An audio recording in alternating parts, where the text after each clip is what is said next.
안에 부활하셨습니다. 다시 살아나신 것이죠. 예수님께서 돌아가셨다가 다시 살아났다는 게 당시에 1세기 유대인들에게는 어떤 의미로 다가왔을까 하는 것입니다.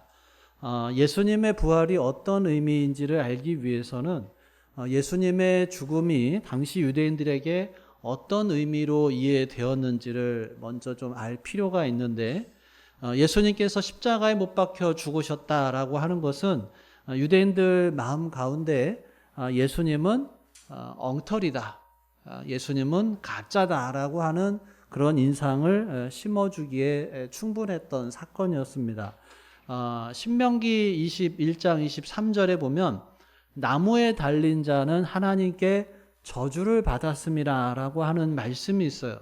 그러니까 예수님께서 돌에 맞아 죽은 것도 아니고 십자가 위에서 나무 위에 달려서 죽는 그 모습을 본 이스라엘 사람들이 어떤 생각을 하게 됐냐면, 저 예수님은 하나님의 심판을 받았다, 하나님의 저주를 받았다, 하나님의 징계를 받아서 저런 죽음을 당하게 되었다라고 이스라엘 사람들은 그렇게 결론을 내린 거죠. 예수님께서 공생의 사역을 하시면서 수많은 이적을 행하셨죠. 또 여러 가지 하나님의 말씀을 전했기 때문에 이스라엘 사람들의 마음 가운데는 예수님에 대한 소망이 있었어요. 예수님을 기대하면서 바라봤을 거예요.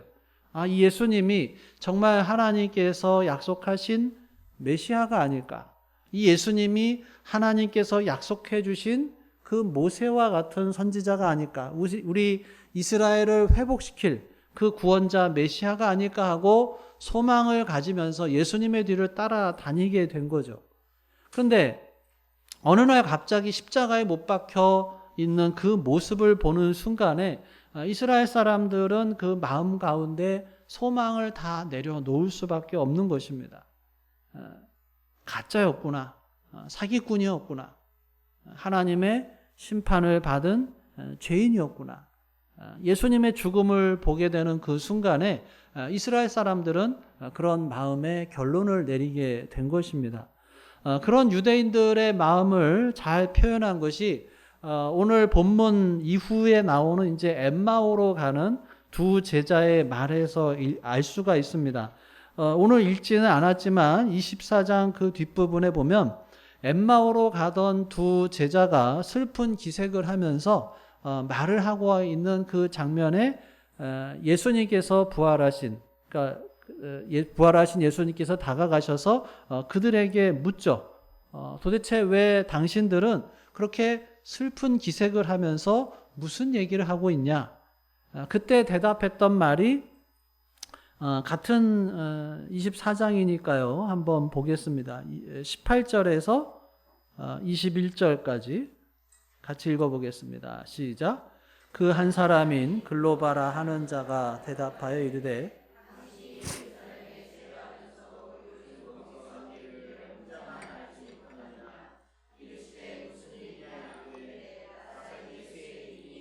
그는 하나님과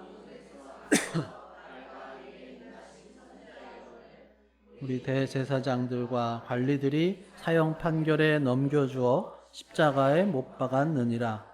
우리는 이 사람이 이스라엘을 속량할 자로 알았노라. 이뿐 아니라 이 일이 일어난 지가 사흘째요. 예. 자, 여기 보면 예수님을 바라보면서 21절에 바라보면서 예수님을 누구라고 기대했느냐? 이 사람이 이스라엘을 속량할 자라고 기대했다는 거예요. 속량할 자라고 기대한 거예요. 이스라엘을 구원해 낼 자, 이스라엘을 살려낼 자라고 그런 기대감을 가지고 바라봤는데, 그 기대가 지금도 계속되고 있다는 거야? 아니면 과거의 이야기라는 거예요?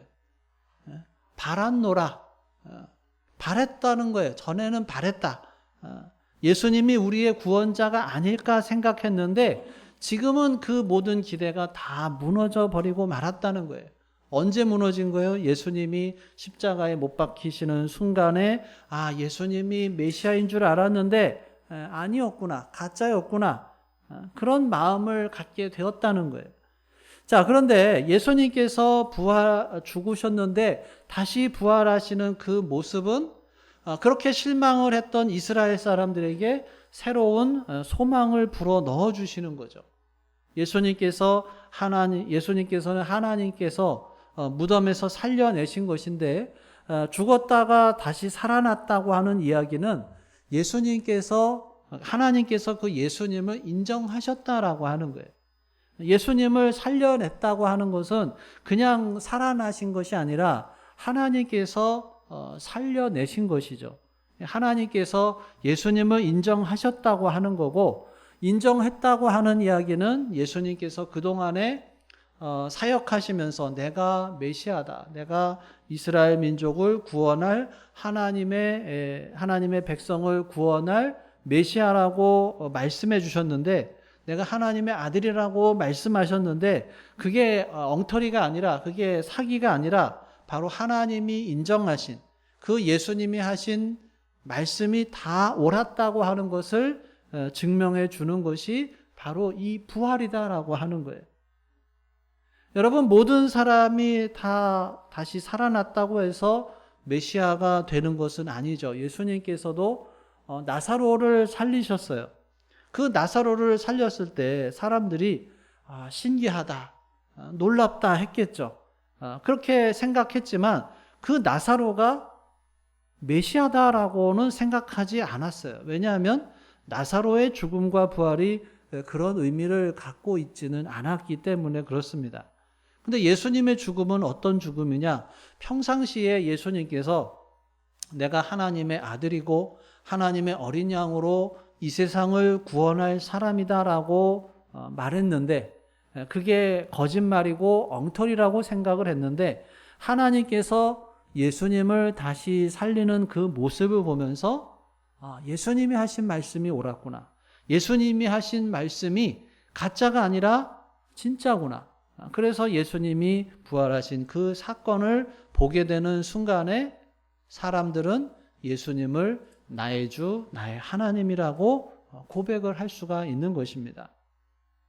요한복음 20장 28절에 보면 예수님께서 다시 살아난 것을 경험하게 된 도마의 대답이 기록되어 있어요. 도마가 대답하여 이르되 나의 주님이시요 나의 하나님이시니이다. 죽었다가 살아난 예수님을 보면서 그 앞에 머리를 숙이는 것입니다. 예수님이 정말 나의 주님이시군요. 정말 나의 하나님이시군요.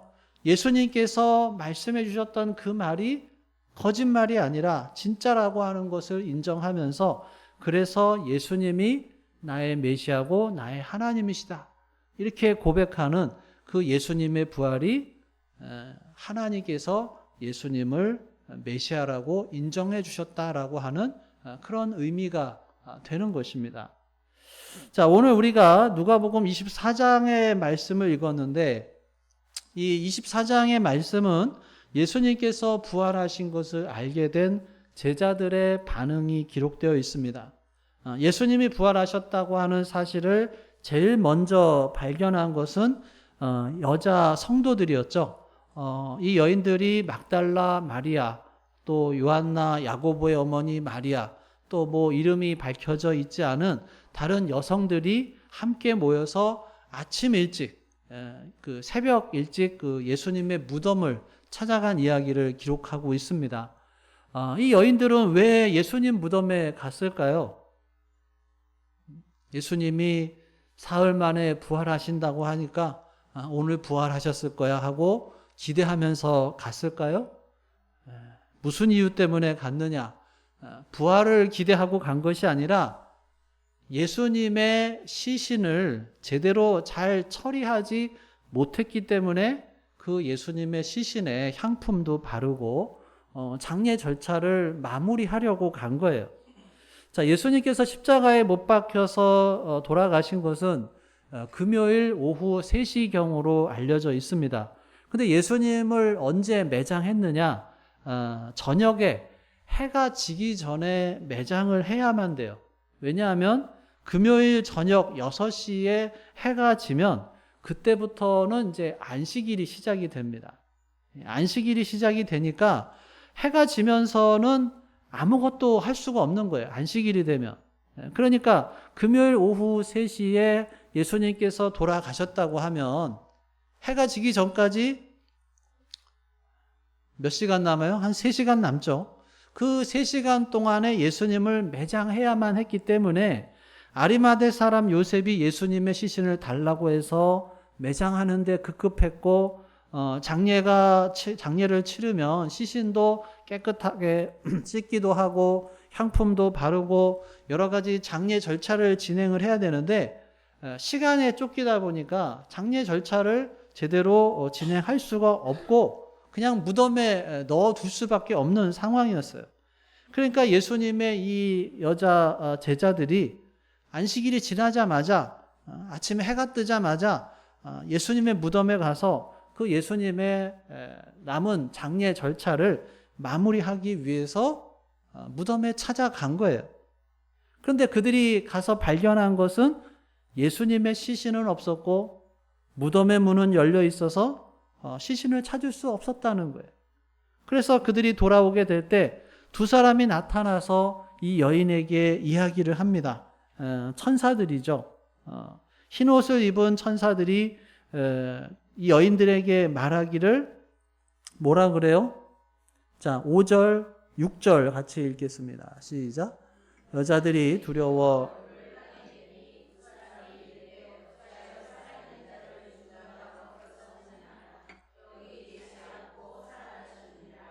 갈릴리에 계실 때 너희에게 어떻게 말씀하셨는지를 기억하라. 예수님께서 미리 말씀하신 것처럼, 살아 계실 때 말씀하셨던 것처럼 성경대로 죽었다가 다시 살아날 거라고, 3일 만에 살아날 거라고 말씀하신 것처럼 예수님이 살아나셨다라고 하는 이야기를 천사들로부터 듣게 됩니다. 자, 이 이야기를 들은 여인들은 그럼 누구에게 찾아갔어요? 11 제자에게 찾아갑니다. 11 제자에게. 가룟 유다는 이미 죽었고 나머지 이제 11 제자에게 함께 모였을 때 찾아가서 이야기를 들려준 거예요. 베드로님 하면서 제자들을 향해서 이야기하기를, 우리가 무덤에 갔는데 예수님의 시체는 보이지 않고 무덤의 문은 열려 있었고 우리가 천사를 만났는데 그 천사들의 말이 예수님께서 다시 살아나셨다라고 하는 이야기를 들려주게 된 거예요. 자, 그런 이야기를 들었을 때 제자들은 어떤 반응이었을까요? 할렐루야 하면서 기뻐했나요? 기뻐한 게 아니라 이 사람들은 혼란스러웠어요. 도대체 이게 어떻게 된 것이냐? 11절 말씀에 같이 읽어보겠습니다. 시작. 사도들은 그들의 말이 허탄한 듯이 들려 믿지 아니하나. 이 여인들이 빈 무덤을 봤다고 말하고 예수님의 시신을 감쌌던 천들이 개켜져 있는 것을 보았다고 말하고 천사들이 나타나서 예수님이 살아나셨다고 하는 이야기를 자기들이 직접 들었다고 하는 것을 들었을 때 이 제자들은 그래 정말 예수님이 살아났어 하면서 믿은 것이 아니라 무슨 이게 말도 되지 않는 소리야, 무슨 이런 엉터리 이야기가 있어 하면서 믿지 않았다는 거예요. 여러분, 믿는 게 정상이에요? 안 믿는 게 정상이에요? 안 믿는 게 어떻게 보면 정상이죠. 죽었다가 살아나는 게 가능한 것이 아니잖아요. 그렇기 때문에 누군가 이런 이야기를 하면은 믿는 게 정상이 아니라 안 믿는 게 정상이에요. 그래서 이 여인들이 이야기를 했을 때 도대체 이게 무슨 일이냐? 도대체 예수님의 시신이 어디로 갔냐? 왜 이렇게 황당한 일이 벌어졌느냐? 이 여인들의 말을 고지곳대로 믿는 게 정상이 아닌 거죠. 그 베드로는 일어나서 무덤으로 달려갑니다. 12절에 보면 베드로만 달려간 것이 아니라 다른 몇 사람들도 함께 따라갔을 거라고 생각이 드는데 24절에 보면 24절 같이 읽어볼까요? 시작. 또 우리와 함께한 자 중에 두어 사람이 음에 봐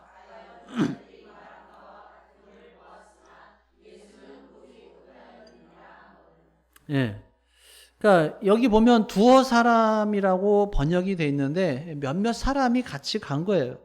몇 사람들이 무덤에 가서 예수님의 시신이 없어졌다고 하는 그 이야기에 제자들이 베드로와 함께 몇몇 사람들이 가서 정말 봤는데 갔더니 정말 예수님의 무덤이 열려 있었고 비어 있는 거예요. 그리고 그 자리에는 예수님을 감쌌던 피 묻은 천이 개켜져 있는 것을 본 것입니다. 그것을 보고 예수님이 부활하셨다라고 하는 결론을 내릴 수 있었을까요? 없었을까요? 그런 결론을 내리지를 못하는 거죠. 예수님이 부활하셨다라고 하는 결론을 내리질 못하고 거기 있는 사람들이 다 이상하다라고 생각을 하는 거예요. 도대체 어떻게 된 일일까? 예수님이 부활하셨다라고 하는 것은 전혀 생각을 할 수가 없고 뭘 생각하는 거예요? 이게 어떻게 된 일이냐? 누가 훔쳐갔냐? 아니 어찌 된 일이냐? 짐승들이 왔냐? 도대체 그러니까 부활을 제외한 다른 가능성은 다 열어놓고 이게 어떻게 된 것인가 질문을 던지고 있는 거예요. 왜냐하면 부활이라고 하는 거는 전혀 생각할 수가 없는 거예요. 있을 수가 없는 것이기 때문에. 이러한 것을 또 생생하게 보여주는 예가 바로 계속해서 그 뒤에 나오는 엠마오로 가는 두 제자들의 이야기입니다. 엠마오로 가는 두 제자들은 바로 그 여인들의 이야기를 들었고 또 무덤이 비었다고 하는 것도 보았고 알았어요. 그런데 이 두 제자들은 예수님이 부활했구나 기뻐하면서 그 사실을 받아들이는 게 아니라 이게 도대체 무슨 일이냐, 무슨 해괴망측한 일이 우리 가운데 일어나고 있느냐 의심하면서 엠마오로 갈 수밖에 없었다는 거예요. 하지만 예수님의 제자들이 그리고 수많은 사람들이 예수님의 부활했다는 것을 알게 된 것은, 믿게 된 것은 언제 믿게 된 거예요? 예수님이 직접 나타나셨을 때. 엠마오로 가던 두 제자들에게 나타나셔서 성경 말씀을 가르쳐 주시고 선지자들이 예언한 것을 왜 믿지 못하느냐? 인자가 고난 당하고 다시 살아날 것이라고 성경 말씀에 예언되어 있지 않느냐라고 말씀하시면서 자신의 모습을 드러내 주었을 때, 그때서야 엠마오로 가던 두 제자가 예수님이 부활하셨다는 사실을 깨닫고 다른 사람들에게 이야기를 합니다. 자, 다른 제자들에게 이야기하니까 다른 제자들이 그랬구나 하면서 기뻐하면서 이 제자들의 말을 믿었느냐? 안 믿었어요. 그럼 언제 믿었어요? 예수님이 또다시 나타난 10명의 제자들이 모여있는 그 자리에 예수님이 나타나셔서 예수님께서 부활하셨다고 하는 사실을 보여주었을 때 그 10명의 제자들이 예수님을 믿게 된 것이에요. 부인할래야 부인할 수 없도록 예수님께서 부활하신 그 모습을 보여주었을 때 예수님의 제자들이 믿게 된 거예요. 마침 그 자리에는 또 도마가 없었죠. 그래서 도마에게 이야기를 하는 거예요. 우리가 예수님을 만났어. 부활하신 예수님을 만났어. 한 사람이 얘기하는 게 아니라 10명의 증인들이 도마에게 이야기를 했을 때 10명이 얘기하니까 도마가 믿었어요? 안 믿었어요? 의심이 많아서 안 믿는 게 정상이 아니라 안 믿는 거예요. 그런 일이 일어날 수 없다. 확신하기 때문에 안 믿는 거예요. 10명의 제자들이 이구 동성으로 이야기를 해도 도마는 믿을 수가 없어요. 그래서 뭐라 그래요? 내 손으로 예수님의 손을 만져보고 예수님의 허리에 내 손을 넣어보고 그래서 예수님인지 만져봐야 내가 믿을 수 있겠다라고 이야기를 하는 거예요. 근데 결국에는 도마도 믿게 되죠. 어떻게 해요? 부활하신 예수님을 만나서. 자, 오늘 저와 여러분들은 지금으로부터 2000년 전에 일어났다고 하는 예수님의 부활을 어떻게 믿을 수 있을까요? 부활하신 예수님을 보셨나요? 만나셨나요? 어떻게 부활하셨다고 믿을 수가 있느냐는 거예요. 바로 이 예수님의 제자들이 믿을 수 없어서 거부하고 도무지 믿지 못하겠다고 받아들이지 않던 그 제자들의 마음이 바뀌어서 예수님을 나의 주, 나의 하나님이라고 고백하고 예수님을 믿고 고백하는 그 성도들이 많이 나타났다고 하는 그 역사적인 사실을 통해서 우리가 알 수가 있는 거죠. 이 1세기 유대인들의 신앙은 어떤 신앙이냐? 여호와 하나님만을 믿는 유일신 신앙을 가지고 있는 사람들이에요. 유일신 신앙을 가지고 있기 때문에 여호와 하나님 외에 다른 하나님이 있다. 그러면 그거는 목숨을 내놓고 그 유일신 사상을 수호하려고 했던 사람들이 유대인이에요. 또 다른 신이 있다고 하는 것에 대해서는 목숨을 걸고 거부하면서 그럴 정도로 강력한 믿음을 가진 사람들이 바로 유대인이죠. 그런데 그런 유대인들이 어느 날 갑자기 예수님이 나의 주, 나의 하나님이라고 고백을 하면서 삼위일체 하나님, 여호와 하나님만이 아니라 예수님도 하나님이라고 하는 그 삼위일체 신앙을 고백하면서 하나님을 찬양하고 예수님을 나의 주, 나의 하나님이라고 고백하는 성도들이 1세기에 많이 생겨났고, 그래서 교회가 계속해서 진행돼서 오늘까지 왔다고 하는 그 역사적인 사실을 보면서 그때 정말 예수님께서 부활하셔서 그들에게 나타났구나 하는 것을 우리가 알 수가 있는 것이죠. 만약에 여러분 여러분 집에 아이들이 평상시에는 몸을 가꾸는 것에 대해서 전혀 신경도 안 쓰고 세수도 대충 하고 머리도 뭐 대충 감고 그냥 신경도 안 쓰고 다니던 우리 아이가 어느 날 갑자기 거울을 보면서 머리도 빗기 시작하고 또 화장도 하고 옷도 이렇게 잘 챙겨서 입고 자꾸 자기 몸에 신경을 쓰면서 다니면 무슨 일이 일어난 거예요? 좋아하는 사람이 생긴 거죠. 좋아하는 사람을 우리가 볼 수는 없지만 우리가 그 사람을 만나지는 못했지만 우리 아이들의 행동이 변화되는 것을 보면 얘가 좋아하는 애가 생겼구나 라고 하는 것을 우리가 알 수 있는 거죠.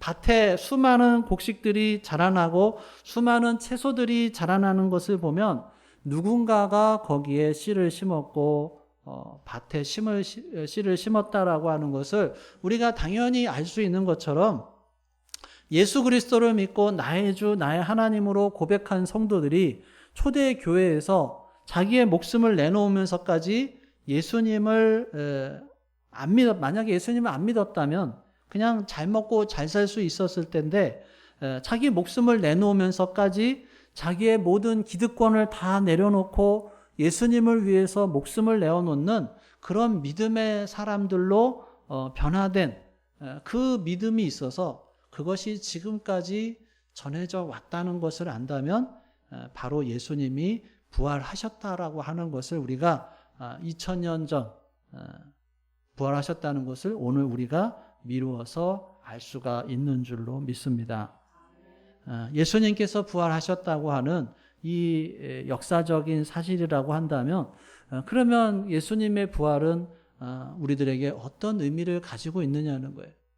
예수님이 부활하셨다라고 하는 것을 믿는다면 오늘 우리들의 삶은 어떻게 달라져야 하는 것입니다. 고린도전서 15장 20절에 보면 그리스도께서 죽은 자 가운데서 다시 살아나사 잠자는 자들의 첫 열매가 되셨도다.